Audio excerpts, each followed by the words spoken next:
नमस्कार छात्र। आज हम हिंदी विषय में कक्षा 9 की क्रांतिकारी शेखर का बचपन गद्य का अभ्यास करेंगे, जिसके लेखक है सच्चिदानंद हीरानंद वात्स्यन और इसका उपनाम है अग्नि। और साहित्य प्रकार है उपन्यास अंश। उपन्यास एक गद्य लेखन की एक विद्या है। उपन्यास शब्द दो शब्द से बना है, उप प्लस न्याय।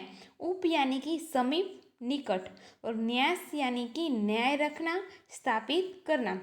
तो यह उपन्यास है कि मानव जीवन की काल्पनिक कथा है। किसी अर्थ को युक्तियुक्त रूप से उपस्थित करना यानी कि उपन्यास। तो यह क्रांतिकारी शेखर का बचपन एक उपन्यास का ही एक भाग है। आधुनिक हिंदी काव्य धारा में नई कविता के प्रमुख कवि एवं बहुचर्चित उपन्यासकार के रूप में अग्नि जी का नाम एवं प्रदान उल्लेखनीय है।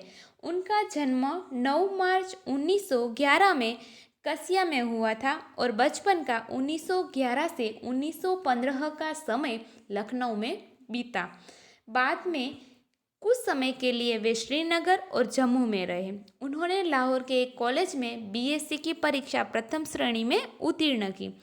कैलिफोर्निया विश्वविद्यालय में भारतीय साहित्य और संस्कृति में अध्यापक के रूप में काम किया। अग्नि जी विद्रोही व्यक्ति रहे हैं। विद्रोह उनके साहित्य की मूल चेतना है। विद्रोह यानी कि संघर्ष में।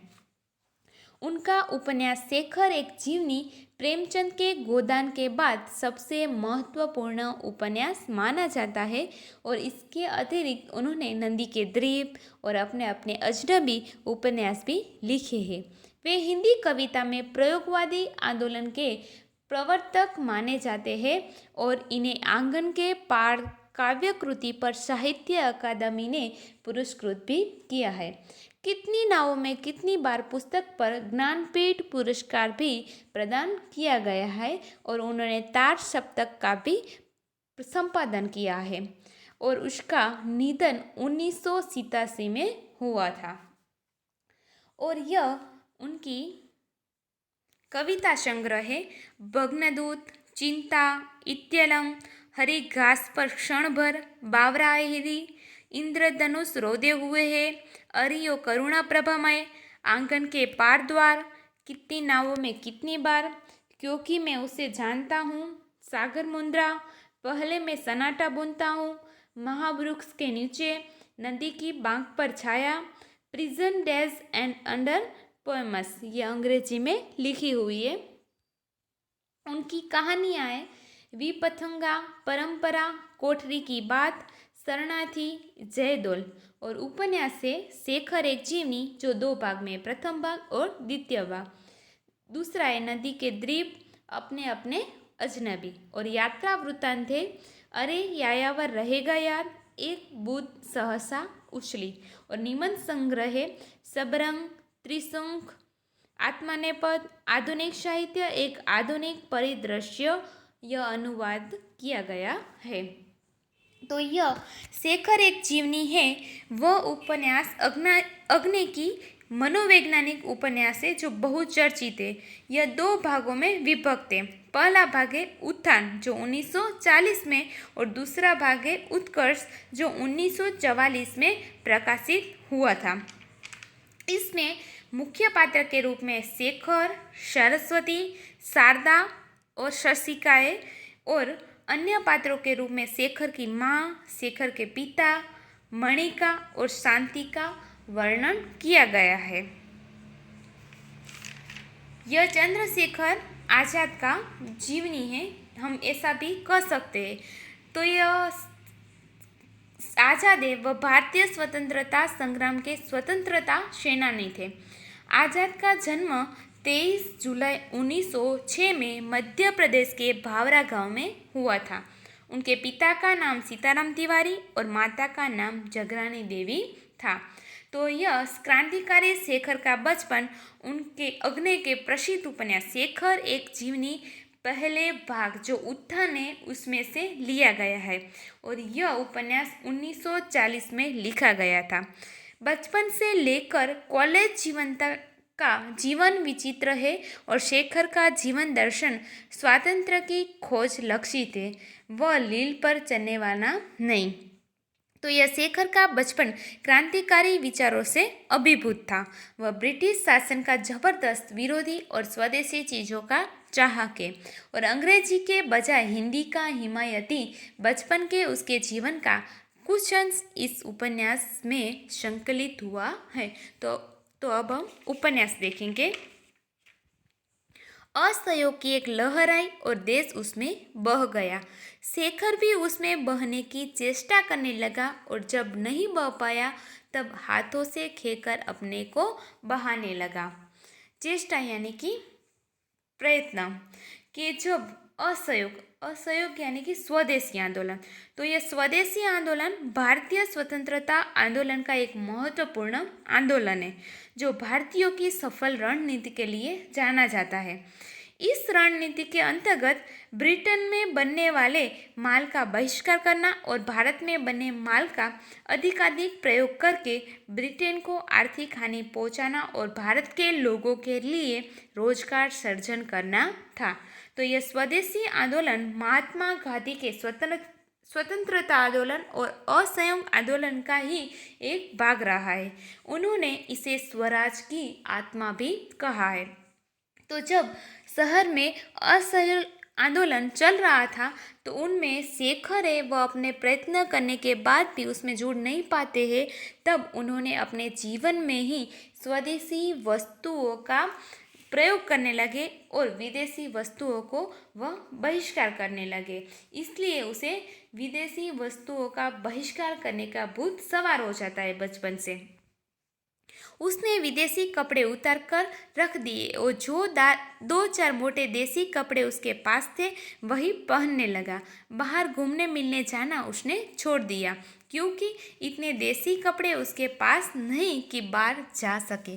प्रायः दोपहर को वह ऊपर की एक खिड़की के पास जाकर खड़ा हो जाता और बाहर देखा करता। कभी दूर से जब बहुत से कंठों की समवेत पुकार उस तक पहुँचती, गांधी का बोलबाला दुश्मन का मुंह हो काला, तब उसके प्राण पुलकित हो उठते और वह भी अपनी खिड़की से पुकार उठता, गांधी का बोलबाला दुश्मन का मुंह हो काला।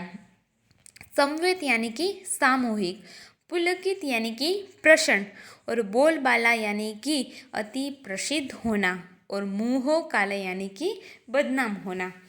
कि शेखर ने विदेशी वस्त्र पहनना छोड़ दिए थे, इसलिए उसके पास जो देसी कपड़े थे वही वह पहनने लगा और उसके पास इतने देसी कपड़े नहीं थे, इसलिए उन्होंने बाहर घूमना भी छोड़ दिया।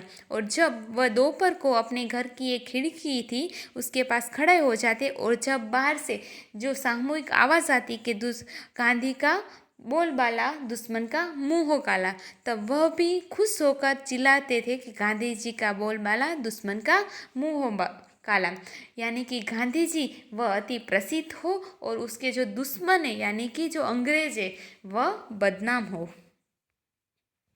इससे आगे वह जा नहीं सकता था। घर से अनुमति नहीं थी, लेकिन अनुमति का न होना ही तो एक अंकुश था जो निरंतर उसे कोई मार्ग ढूंढने के लिए प्रेरित किया करता था। माँ के अतिरिक्त सब लोग बाहर गए हुए थे। माँ ऊपर कोठे पर बैठी हुई थी। शेखर ने घर के सब कमरों में से विदेशी कपड़े बटोरे और नीचे एक खुली जगह ढेर लगा दिया। एक दिन अनुमति यानी कि इजाज़त और अंकुश यानी कि नियंत्रण और निरंतर यानी कि लगातार, कि जब वह खिड़की से चिल्लाते थे कि गांधी का बोलबाला दुश्मन का मुंह हो काला, लेकिन जो शेखर थे उसके घर में ऐसा वातावरण नहीं था क्योंकि वह विदेशी वस्तुओं का ही उपयोग करते थे। लेकिन शेखर ही एक ऐसे व्यक्ति थे कि जो विदेशी वस्तुओं से सख्त नफरत करते थे, इसलिए वह घर से बाहर तो नहीं जा सकते थे क्योंकि उसको अनुमति नहीं थी। इसलिए वह अपने घर पर ही रहकर ऐसे नारे लगाकर खुश हुआ करते थे। लेकिन उन्होंने एक दिन ऐसा आता है कि वह उसके घर के सब लोग बाहर गए हुए थे, सिर्फ उसकी माँ ही थी जो घर के ऊपर कोठे में बैठी हुई थी। शेखर है वह घर के जो विदेशी कपड़े हैं वह उठाकर ले आता है और अपने घर के आंगन में ही उसका ढेर लगा देता है। फिर लैंप पे लाकर उन पर मिट्टी का तेल का पीपा नौकरों के पास रहता था, वहाँ जाने की हिम्मत नहीं हुई और आग लगा दी। और बाद में जब उन्होंने विदेशी कपड़ों का ढेर लगाया तब वह लैंप लाया। लैंप यानी कि जो हम मिट्टी का तेल का जो एक गैस होता है ना वह लैंप लेकर आया और उसमें से जो मिट्टी का तेल था वह विदेशी कपड़ों पर उन्हें उंडेल डाला। वह तेल का पीपा इसलिए नहीं लाया क्योंकि वह तेल का पीपा नौकरों के पास रहता था और नौकरों से मांगने की उसकी हिम्मत नहीं थी और बाद में वह विदेशी कपड़ों पर आग लगा देता है। आग एकदम भभक उठी। शेखर का आह्लाद भी भभक उठा। वह आग के चारों ओर नाचने लगा और गला खोलकर गाने लगा, गांधी का बोलबाला दुश्मन का मुंह काला। भभकना यानी कि भड़कना, आह्लाद यानी कि प्रसन्नता। और जब विदेशी वस्तुओं की जो आग थी वह जब उड़ने लगती है, भड़कने लगती है, तब के शेखर यह देखकर बहुत खुश हो जाता है और आग के आसपास वह खुश होकर गाने लगता है कि गांधी का बोलबाला दुश्मन का मुंह काला। थोड़ी ही देर में माँ आई और थोड़ी देर में शेखर के गाल भी मानो विदेशी हो गए, जलने लगे, लेकिन ढेर राख हो गया था। शेखर के मन में विदेशी मात्रा के प्रति घृणा हो गई। उसने देखा कि हमारी नस नस में विदेशी का प्रभुत्व ही नहीं आतंक भरा हुआ है। उसे पुरानी बातें भी याद आई और नई भी। वह देखने लगा। घृणा होना यानी कि नफरत होना, प्रभुत्व यानी कि अधिकार और आतंक यानी कि भय। थोड़ी देर में ही उसकी माँ आ जाती है और यह विदेशी वस्तुओं को जलाकर जो आग होती है वह देखकर वह बहुत क्रोधित हो जाती है और शेखर के गाल में वह थप्पड़ लगा देती है। लेकिन तब तक विदेशी वस्तुओं का जो ढेर था वह राख हो जाता है, वह सब कुछ जल जाता है तब तक। ये देखकर शेखर बहुत खुश था, लेकिन वह सब पुरानी बातें भी याद करता है और नए भी, क्योंकि पुरानी बातें क्योंकि वह उससे भी वह विदेशी वस्तुओं से प्रेम था, लेकिन आज वह विदेशी वस्तुओं से नफरत कर रहा है, इसलिए वह सब बातें याद करता है। यह उससे भी ध्यान हुआ कि पिता उसे घर में भाइयों से अंग्रेजी में बात करने को कहा करते हैं। यह भी कि वह सेसव से अंग्रेजी बोलना जानता है पर हिंदी अभी सीख रहा है। उसकी पहली आया ईसाई थी और अंग्रेजी ही बोलती थी। उसका पहला गुरु जिसके साथ उसे दिन भर बिताना होता था एक अमेरिकन मिशनरी था जो पढ़ाता चाहे कुछ नहीं था, दिन भर अंग्रेजी की शिक्षा तो देता था। शेखर के मन में अंग्रेजी भाषा के प्रति घृणा का भाव पैदा हुआ था, क्योंकि उसके पिता थे वह भी चाहते थे कि घर में भाइयों से अंग्रेजी में ही बातचीत किया जाए। इसलिए उसे बचपन से ही अंग्रेजी तो आती थी, लेकिन उन्होंने अभी अभी हिंदी भाषा सीखना शुरू किया था और वह अंग्रेजी माध्यम वाले स्कूल में ही पढ़ता था। और उसकी पहली जो आया थी जिसका नाम शशि है वह भी ईसाई थी, इसलिए उसका पहला गुरु जो भी दिन भर अंग्रेजी में ही बोलता रहता था, इसलिए वह उसके घर में अंग्रेजी का ही प्राधान्य था। लेकिन शेखर को इससे बहुत नफरत थी। शेखर ने देखा कि यदि मातृभाषा वह है जो हम सबसे पहले सीखते हैं, तब तो अंग्रेजी ही उसकी मातृभाषा है और विदेशी ही उसकी माँ। उसके आत्माभिमान को बहुत सख्त धक्का लगा, जिससे मैं घृणित समझता हूँ। उसी विदेशी को माँ कहने को बाध्य हूँ। उसने उसी दिन से बड़ी लगन से हिंदी पढ़ना आरंभ किया और चेष्टा से अपनी बातचीत में से अंग्रेजी शब्द निकालने लगा और अपनी आदतों में से विदेशी अभ्यासों को दूर करने लगा और अपने हिंदी ज्ञान को प्रमाणित करने के लिए और गांधी के प्रति अपनी श्रद्धा जिसे व्यक्त करने का और कोई साधन उसे प्राप्त नहीं था प्रकट करने के लिए उसने एक राष्ट्रीय नाटक लिखना आरंभ किया। और हम कहते हैं कि हम जो पहले अपने बचपन से जो भाषा सीखते हैं वह हमारी मातृभाषा है। तो शेखर के घर में तो अंग्रेजी का ही प्राधान्य था, इसलिए उन्होंने बचपन में अंग्रेजी बोलना ही पहले सीखा था। इसलिए शेखर को ऐसा लगता था कि मेरी तो मातृभाषा कौन सी है, तो अंग्रेजी, इसलिए वह मेरी माँ भी अंग्रेजी है, इसलिए मैं विदेशी हूँ। यह सोचकर उसके आत्म अभिमान को बहुत ठेस पहुँचती है, इसलिए उन्हें बहुत चाव से हिंदी सीखना आरंभ कर दिया और अपने जो बातचीत में जो अंग्रेजी भाषा का वह प्रयोग करते थे उसने थोड़ा थोड़ा कम करने लगे और हिंदी ज्ञान को वह सिद्ध करने लगे। तो उन्होंने हिंदी ज्ञान जो सीखा था उसे प्रमाणित करने के लिए और गांधी जी के प्रति अपनी जो प्रेम थी, जो श्रद्धा था, उसको व्यक्त करने के लिए उन्होंने एक राष्ट्रीय नाटक लिखना आरंभ किया था। जीवन में देखे हुए एकमात्र खेल की स्मृति अभी ताजी थी, इसलिए उसे लिखने में विशेष कठिनाई नहीं हुई। प्रस्तावना तो ज्यों की त्यों हथिया ली, केवल कहीं कहीं कुछ मामूली परिवर्तन करना पड़ा। उन्होंने बचपन में एक सत्य हरिश्चंद्र नामक नाटक देखा था, इसलिए वह हिंदी में देखा था, इसलिए उसको थोड़ी थोड़ी उसकी याद थी, इसलिए उन्होंने राष्ट्रीय नाटक की प्रस्तावना वह लिख डाली, उसमें कुछ कुछ परिवर्तन करना पड़ा। उसके बाद नाटक आरंभ हुआ। एक स्वाधीन लोकतंत्र भारत का विराट स्वप्न, जिसके राष्ट्रीय पिता गांधी है और सिद्धि के लिए साधन है अनवरत कताई और बुनाई, विदेशी माल और मनुष्य का परित्याग और प्रत्येक अवसर पर दूसरा गाल आगे कर देना। अनवरत यानी कि लगातार और परित्याग यानी कि बहिष्कार और प्रतिभा यानी कि तेजस्वी। अब उसके नाटक था वह आरंभ हुआ स्वतंत्र भारत का, जिसके राष्ट्रीय पिता हमारे जो गांधी जी है वह इसके नायक रहे और गांधी जी से प्रेरित सारी बातें जैसे कताई, बुनाई और विदेशी भाषा का बहिष्कार। और गांधी जी कहते थे कि अगर हमें कोई एक गाल पर मारे तो हमें दूसरा गाल उसे उसके आगे कर देना चाहिए। तो उसके नाटक का भी यह कथा ही रही और सत्य हरिश्चंद्र का इंद्रलोक आरंभ से हटकर अंत में आ गया था। अपने ऊपर शेखर की प्रतिभा द्वारा सूर्यास्त के सुनहरे टापू की छाप लेकर शेखर के नाटक का अंतिम दृश्य था स्वाधीन और बाधाहीन भारत, एक स्थूल आकार प्राप्त स्वप्न। स्थूल यानी कि मोटा, कि जो हमारे भारत में जो अंग्रेजों लोग का शासन था उसके नीचे नहीं, लेकिन हमारा भी कोई स्वतंत्रता अस्तित्व हो। तो यह नाटक था जिसका अंतिम दृश्य था कि हमारा भारत स्वतंत्र है, जिसमें कोई भी किसी का भी शासन नहीं है। इसलिए उन्होंने बचपन में जो पहला नाटक देखा था सत्य हरिश्चंद्र, वह अब आरंभ से लेकर वह बाद में चला गया और उसका पहला नाटक बन गया स्वाधीन भारत। नाटक पूरा हो गया। शेखर ने सुंदर देसी स्याही से उसकी प्रतिलिपि तैयार की और उसे अपनी पुस्तकों के नीचे छिपाकर रख दिया और नाटक है वह पूरा हो गया। उन्होंने अपने हाथों से ही लिखा था यह नाटक, उन्होंने इसे अपने ही हाथों से लिखा हुआ था, यह प्रकाशित भी उन्होंने किया। यह पुस्तक वह छिपाकर रख देता है। पहले साहित्यिक प्रयत्नों की गति उसे अभी याद थी, इसलिए उसने अपना यह नाटक, यह अमूल्य रत्न किसी को नहीं दिखाया, सरस्वती को भी नहीं।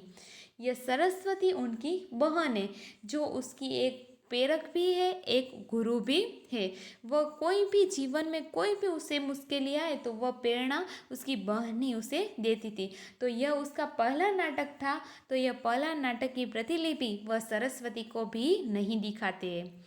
और हर समय जब जहाँ वह जाता उसके मन में एक ध्वनि गूंजा करती, मैं शेखर हूँ, एक अपूर्व नाटक का लेखक चंद्रशेखर, और मैंने अकेले ही बिना किसी की सहायता के अपने हाथों से उसका निर्माण किया है। स्वाधीन बाधाहीन भारत के उस चित्र का मैंने।